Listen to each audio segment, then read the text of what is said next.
Hello my YouTube family, आप सभी को बहुत सारी तीज की शुभकामनाएं और जय भोलेनाथ। कैसे हैं आप सब लोग? आशा करती हूँ आप सब लोग अच्छे होंगे, आपके घर परिवार में सब सुखी होंगे। और कल है पूजा तीज, तो कहीं कहीं ना हरियाली तीज करते हैं, बट हमारे बिहार में और कई जगहों पे भी हरितालिका तीज करते हैं। तो आप लोगों में से कौन कौन तीज कर रहा है और कौन कौन नहीं कर रहा है वो कमेंट्स करके बताएगा ज़रूर। आप लोग कमेंट्स नहीं करते हैं, बहुत सारी कंजूसी करते हैं। और एक बार फिर से दोबारा से आपको हरितालिका तीज की बहुत सारी शुभकामनाएं। और आज मैं आपको बताने जा रही हूँ कि तीज का मुहूर्त कब है, कितने बजे तक है और शाम को पूजा कर सकते हैं कि नहीं, और हमारे बिहार में कौन कौन सी चीज़ें लेते हैं पूजा के लिए, और नॉर्मल लोग भी कौन कौन सी चीज़ें पूजा के लिए ले सकते हैं। वैसे तो हमारे भोले बाबा भोले भंडारी हैं, बस उनको एक लोटा जल भी चढ़ा दो तो बहुत है। लेकिन आज की पूजा खास करके शंकर भगवान और माता गौरी की पूजा होती है, तो उसमें हमें सारी चीज़ें लेनी चाहिए, सुहाग की चीज़ें और अनाज वगैरह जो भी होता है, फल फ्रूट्स वगैरह। महादेव जी के फेवरेट फूल और माता गौरी की फेवरेट फूल, गणेश भगवान तो प्रथम देवता हैं, तो उनको तो स्थापित करना ही होता है।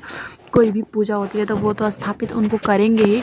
तो मैं वही सब आपको बताने जा रही हूँ कि कैसे कैसे पूजा पाठ होगा। मेरा बस वीडियो बनाने का यही एक मकसद है कि जो भी लोग मेरे वीडियो में आते हैं, मतलब मेरी वीडियो देखते हैं, उनको किसी भी चीज़ के लिए इधर उधर जाने की ज़रूरत नहीं पड़े। जो भी मतलब छोटी मोटी नॉर्मल लाइफ में हमारे आते हैं त्यौहार वगैरह, वो सारी चीज़ें। और जिनकी नई नई शादी हुई है ना, वो इस साल तीज का व्रत उठा सकते हैं, क्योंकि कई सारे लोगों को डाउट होता है कि हम इस बार तीज उठा सकते हैं कि नहीं।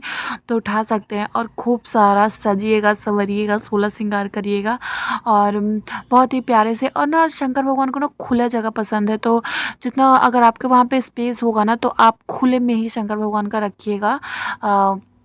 जो भी पार्थिव आप मूर्ति बनाने वाले हैं बालू की, अगर आप मिट्टी का बनाने आता है आपको तो आप मिट्टी का बना लो, और नहीं तो फिर गिलास या कटोरी की मदद से आप बालू की बना सकते हो। मैं तो ऐसे ही करती हूँ, गिलास की मदद से बना लेती हूँ माता गौरी की और उनकी। और कसैली या पान से भी आप बना सकते हैं भगवान जी का, गणेश भगवान जी का, या गाय के गोबर का। तो चलिए मैं आपको तीज का बता देती हूँ। तो हरितालिका तीज हिंदू कैलेंडर के हिसाब से भाद्र पक्ष की तृतीया को मनाई जाती है। तो पता ही है, ये ऐसे मतलब तीज 3 होते हैं, ये 3 त्योहारों में से एक है, और माता पार्वती के लिए ये मनाया जाता है, उनके सम्मान में। और महिलाएं बहुत ही ज़्यादा धूमधाम से और खुशी से मनाती हैं। मतलब शादीशुदा महिलाएं भी कर सकती है, और जिनका शादी नहीं हुआ है ना, वो भी कर सकती है इसको। तो हरितालिका तीज का शुरुआत होता है 6:14 से, और शाम को 6:35 तक संभावना है।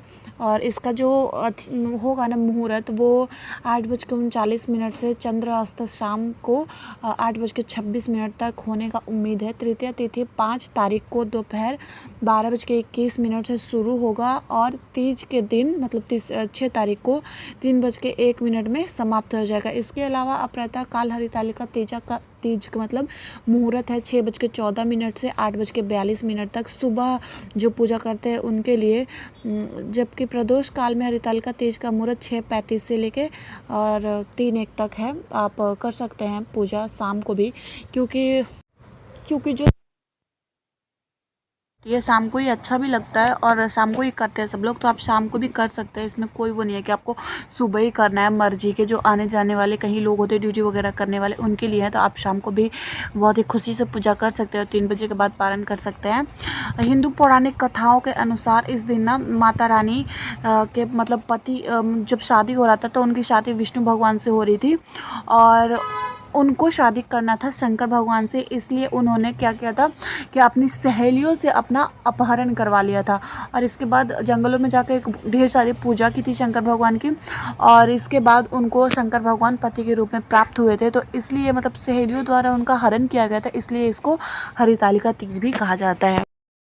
और ये तो आपको पता ही है कि ये त्यौहार सभी महिलाएं अपने पति की लंबी उम्र और उनकी सुरक्षा के लिए मनाते हैं। तो ये त्यौहार ना सब, और कुंवारी लड़कियां भी अपने योग्य पति के लिए मनाती है। तो ये त्यौहार ना हर जगह मनाया जाता है, राजस्थान, उत्तराखंड, सभी जगह पे। और जगह पे तो जुलूस वगैरह भी निकालते हैं, मूर्ति, राजस्थान में जुलूस वगैरह निकालते हैं, मूर्तियाँ ले जाते हैं। हमारे बिहार में तो आपको पता ही है, पूजा पाठ करते हैं, घर में चौकी वगैरह रख के बहुत धूमधाम से जागरण वगैरह करते हैं, दिन भर निर्जला उपवास रखते हैं और रात को जागरण करते हैं। सकते हैं। बहुत ही धूमधाम से इस पूजा को मनाया जाता है, बहुत मज़ा आता है। हमारे बिहार में भी बहुत अच्छे से मनाया जाता है। और आपके वहाँ पे कैसे मनाया जाता है बताइए। मैंने आपको जो भी जानकारी दी है वो एकदम सटीक जानकारी है, आपको इधर उधर जाने की कोई ज़रूरत नहीं है। मैंने बिल्कुल सब जगह से सर्च करके बताया हुआ है। तो चलिए मैं आपको विधि बता देती हूँ और सामग्री भी साथ साथ बताते चलूँगी कि आपको क्या लेना है। तो पहले तो मैंने बताया ये था कि आप अपने अगर बनाना आता है आपको तो ऐसे शंकर भगवान की मूर्ति बना लीजिए। गणेश भगवान का तो आप बनाओगे ही, क्योंकि वो प्रथम देवता है। और माता गौरी का भी आप इस तरीके का बना सकते हैं मूर्ति, नहीं तो आप बालू से बना सकते हैं गिलास वगैरह का मदद से। मैंने पहले भी बताया था और भी बता रही हूँ। इसके बाद आपको एक लकड़ी का चौकी लेना है। हमारे बिहार में सबके यहाँ होता है, एक लकड़ी का चरखूट चौकी होता है। नहीं तो फिर आपके यहाँ पे जो भी है मतलब एक चौकी जैसा आप उसको ले लीजिए, उस पर कपड़ा बिछा दीजिए और उसको खूब सारा सजा दीजिए। एक चीज़ एकदम ज़रूरी होती है कि आप उसको केले का पत्ता उसमें ज़रूर लगाएं और अच्छे अच्छे फूल वगैरह से, मतलब जितना आपसे समर्थ है वो आप बना सकते हैं। कहीं कहीं पे ना ऐसे ही पूजा करते हैं, जैसे यूपी वगैरह में ना ऐसे लगाते हैं, दूब वगैरह लगाते हैं, फिर ऊपर से ऐसा डोली जैसा लटकाते हैं। तो मैंने ये बता दिया। और आपके यहाँ पे ये होता है कि नहीं ये आप बताइएगा। और हमारे बिहार में ना ऐसे सजाते हैं मैं जब मैं पूजा करती हूँ ना तो इस तरीके से करती हूँ। ये देखिए मैंने मूर्ति बनाया हुआ है बालू का, आप देख रहे थे बालू का मूर्ति बना हुआ है और चौकी रखा हुआ है, सारा सामान रखा हुआ है। हम अपना सिन्होरा वगैरह रखे, देख सकते हैं आप मूर्ति कैसे बना हुआ है। और शंकर भगवान के सारे फेवरेट फूल वगैरह चढ़ाया हुआ है। तो शिव जी को वैसे तो बहुत सारी चीज़ें पसंद है, पर उनके सबसे प्रिय फूल है बेलपत्र का फूल, समी का फूल, आंकड़े का फूल, आलसी का फूल, चमेली, धतूरा, कनेर का फूल, ये सब शामिल है। इसको आप ले सकते हैं। तो ये है मदार का फूल, आपको दिखा देती हूँ। ये 2 रंगों में पाया जाता है और रोड वगैरह पे ना रोड साइड पे आपको मिल जाएगा, तो आप ये ज़रूर ले लीजिएगा। ये देखिए ऐसा होता है वाइट कलर वाला, इसमें फल भी लगा हुआ होता है, तो आप ये फूल ज़रूर लीजिएगा। ये भगवान जी को बहुत पसंद आता है। और ये देखिए ये लाल वाला। और एक होता है ना धतूरे का फूल होता है वाइट कलर का टॉर्च जैसा, उसमें धतूरा जो लगा होगा फल, आप वो भी ले लीजिएगा। वो भी बहुत पसंद है भगवान शंकर जी को, बहुत ज़्यादा पसंद है। तो मैं आपको सामग्री भी बताते चल रही हूँ। नॉर्मल जो सामग्री लगेगी वो मन से पूजा करिएगा, भगवान जरूर स्वीकार करेंगे। सुबह संकल्प ले लीजिएगा और फिर दिन भर उपवास करके और शाम को 16 श्रृंगार करके पूजा करिएगा। और ये है समी का फूल। आप समी का फूल अगर नहीं पहचानते होंगे तो ये स्क्रीनशॉट आप लेके रख लीजिएगा, जाकर ढूंढ ढूंढ के सारी चीज़ें लीजिएगा। और इसमें है अड़हुल का फूल, जो कि आप माता रानी के लिए लीजिए, गौरी माता के लिए। और पीला फूल जो है वो कनेर का फूल है, वो शंकर भगवान के लिए है। वाइट फूल वगैरह गेंदा वगैरह का जो फूल है वो हम गौरी उनको चढ़ाएंगे, गणेश भगवान को चढ़ाएंगे। और दूब दूब जरूर लीजिएगा, देखिएगा साइड में खास जैसा रखा हुआ है वो दूब है। तुलसी का पत्ता भी आपको ज़रूर लेना है। और देखिए बेलपत्र भी साइड में रखा हुआ है, तो आपको बेलपत्र भी ज़रूर लेना है। और इस तरीके से आप डलिया वगैरह में एक फूल सजा के रख सकते हैं। डलिया में आप थाली वगैरह में सजा के फूल वगैरह धो धा के एकदम फ्रेश करके और रख लीजिएगा। तो इसमें मैं आपको बता दे रही हूँ सारी चीज़ें।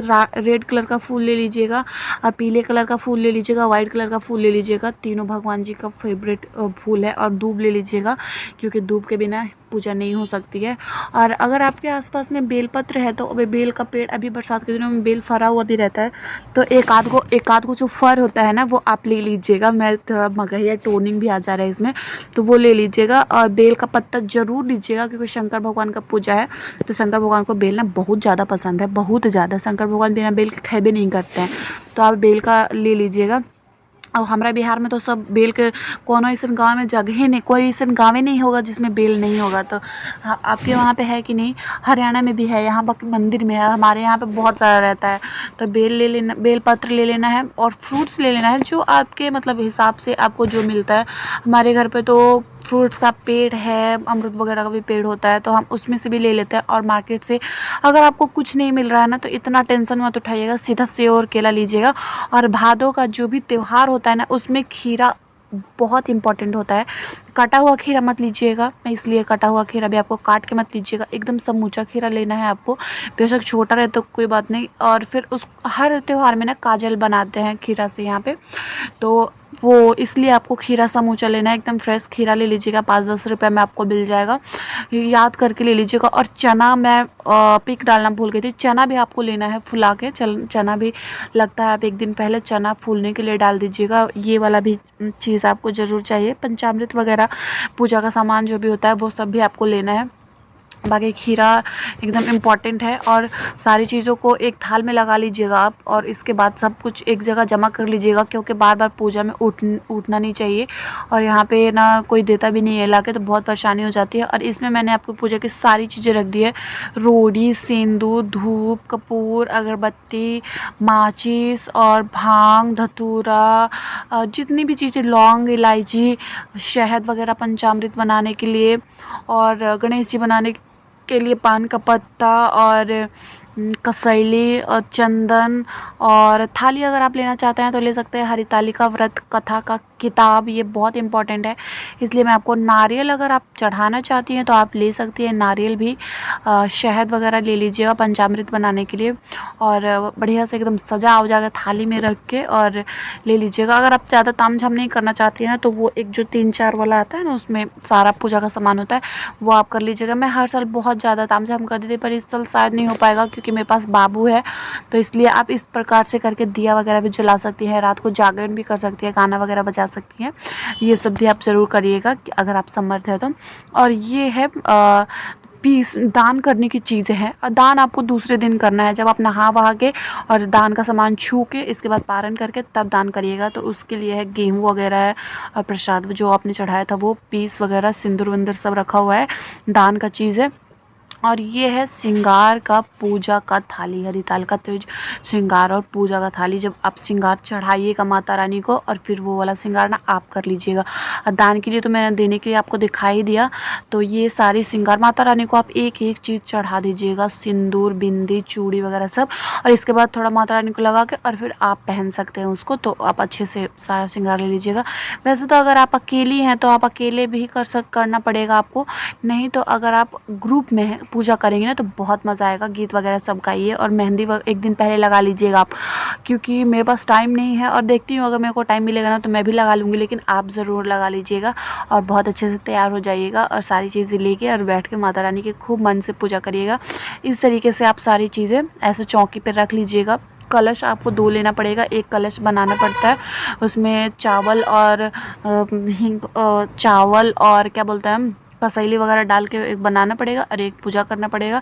और इसके बाद पूजा वगैरह करने के बाद अगर आपके वहाँ पे कोई है फ़ोटो खींचने वाला आपका, तो आप मेरी तरह से ऐसे पोज मार मार के फ़ोटो खिंचवा लीजिएगा, और भगवान जी से ढेर सारा आशीर्वाद मांग लीजिएगा कि आपके पति को बहुत सारी लंबी उम्र दे, निरोग रखे, और उनको खूब शक्ति दे, अच्छे लोगों के साथ उनका उठना बैठना हो, अच्छी सारी आशीर्वाद मांग लीजिएगा। हमारे यहाँ पे ना ऐसी पूजाओं में नाक से सिंदूर लगाते हैं, आपके यहाँ लगाते हैं कि नहीं लगाते हैं। और एक नॉर्मल सी मैं बात बता देती हूँ, आप मन से पूजा करिएगा, सारी भी जो भी नॉर्मल चीज़ें होती है पूजा करने की वो, और भगवान की फेवरेट फूल ले लीजिएगा, भगवान जी का फेवरेट फूल कहीं भी आपको मिल जाएगा, और सब कुछ एक जगह रख के किताब ले लीजिएगा, और खीरा ले लीजिएगा, और चना ले लीजिएगा, ये मोस्ट इंपॉर्टेंट है। और बैठ के आप अपने आप पूजा कर सकती है। अगर पंडित जी आपको मिलते हैं तो ठीक है, अगर नहीं मिलते हैं पंडित जी तो आप अपने आप कथा पढ़ लीजिएगा किताब से, क्योंकि मोबाइल से भी आप पढ़ सकती हैं, आप चाहे तो मोबाइल से भी पढ़ लीजिएगा, ठीक है। अगर किताब नहीं मिलता ना तो मोबाइल से पढ़ लीजिएगा, किताब रहेगा तो ठीक रहेगा, हर साल आप पढ़ सकती हैं। मोबाइल में कभी कभी प्रचार वगैरह आ जाता है, या फिर कुछ हो जाता है वैसा ना, तो फिर रुक जाता है, इसलिए मैं बोल रही हूँ कि किताब ले लीजिएगा एक दिन पहले जाके। और इसके बाद पूजा पाठ करके और रात को आराम से सोइएगा, क्योंकि निर्जला व्रत होता है और खाना पीना तो कुछ होता नहीं है।